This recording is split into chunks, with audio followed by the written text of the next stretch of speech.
Are you living in Spain or another Spanish-speaking country and you enter into panic mode every time the phone rings and you don't recognize the number?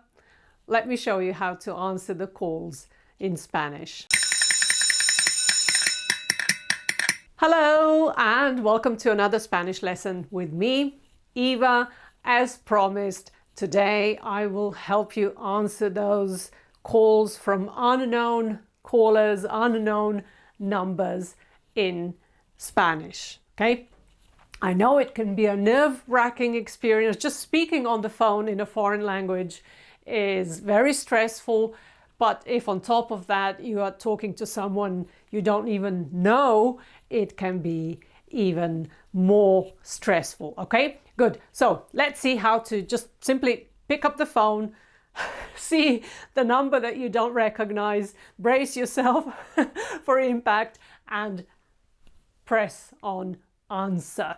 Okay, so the first thing to say is either sí, hola, diga, or dígame. Okay, let's put it here. You can say sí, hola, diga, or dígame. Okay, this is just one of these is enough. You don't have to say them all. Maybe sí, hola. Okay, these two you could combine, or sí, diga, dígame. Okay, but one or two is more than enough. Okay, good. You've picked up the phone, you've answered it. The other person might ask to speak to someone you don't even know. It might be the case that they dialed the wrong number. Lucky you. In this case, all you have to say is you've got the wrong number. Thank you and bye. Bye-bye. Okay, so let's see how to say that, because this is the shortest possible conversation. In some ways, the best scenario you can hope for is that they got the wrong number and you don't have to speak to them. Okay, so if that's the case, if they ask for someone and you realize that that's not you or someone who's living with you, someone that you share the phone with, you will then say tiene el número equivocado. You've got the wrong number. Tiene el número equivocado, o se ha equivocado de número. Same thing. Se ha equivocado de número. Okay, one or the other. You've got the wrong number. Okay, or you've called the wrong number. Good. Okay, and now you say goodbye, thank you, and that's it. Okay, it's more likely that they are calling your number because they do want to speak to you. Okay, so they will ask for you. In my case, it might be, hola, ¿puedo hablar con Eva? Can I or may I speak to Eva? And I will say, sí, soy yo. Soy yo. Sí, soy yo means speaking. Sí, soy yo. If the other person hasn't introduced themselves yet, you will then probably want to ask, who am I speaking to? Who am I talking to? And you can do that by saying, by asking, ¿quién es? ¿Quién es? Or ¿quién habla? ¿Quién habla? Or another very common phrase, ¿de parte de quién? De parte de quién? Okay, these are all questions, so I should really, I should really put the question marks here as well, okay? So if they want to speak to you, if they ask to speak to you, you say sí, soy yo. And then one of these three questions, ¿quién es? ¿Quién habla? O de parte de quién? Okay? That's if they haven't introduced themselves already, okay? If they have, they will then go ahead, once they've verified that it is you, then they will go ahead and tell you the reason for their call, okay? And then you just have to talk about it, okay? Now, it might be that they're calling you to sell something or offer something, and you're simply not interested in their offer. You will then say, muchas gracias, pero no me interesa, okay? Muchas gracias, pero no me interesa. Okay, thank you so much, but I'm not interested.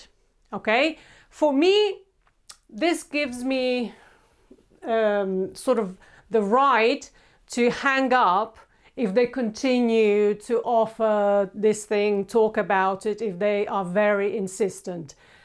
If I've already said that I'm not interested and they want to keep talking, I will repeat it one more time as I'm hanging up and say, muchas gracias, pero no me interesa, and I hang up. I don't just sit there or stand there waiting and listening to their monologue, okay?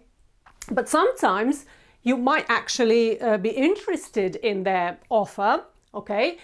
But you're not confident enough discussing it, talking about it over the phone because, you know, you're not really sure you will understand everything, okay? So you might just want to say or ask them to send you all of that information by email, and then it's so much easier when you're sitting down at your computer. You can even have it translated and understand better what it is that they are offering, okay? So if you are interested, you can say, puede o podría enviarme esta información por email. Could you send me this information by email?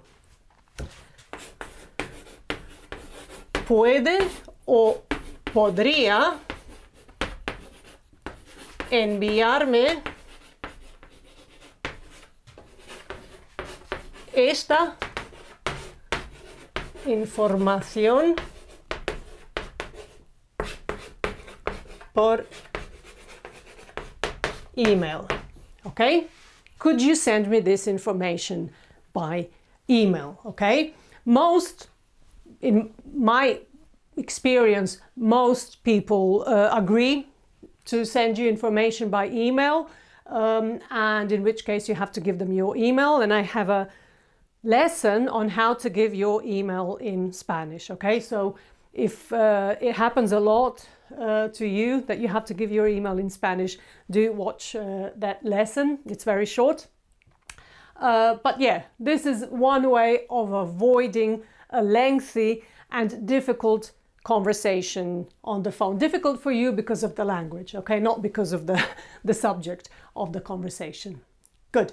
Okay, now sometimes it can happen that they are calling and they want to speak to someone else, maybe your husband, wife, or partner, someone that you share the phone with. In the past, families all shared one phone, the landline, but now people have their own mobile cell phones, so that doesn't happen as often. But I do know of couples, married couples, who maybe share the same mobile phone. For example, my parents, and I know some other couples who, again, they don't have a mobile phone each, so it's possible that one of them answers, but actually the call is for the other one, okay? So I will show you how to deal with that situation as well, okay? So you're answering the phone and they're not asking for you, they're not saying puedo hablar con Eva, maybe they want to speak to my husband, okay? So if he's at home,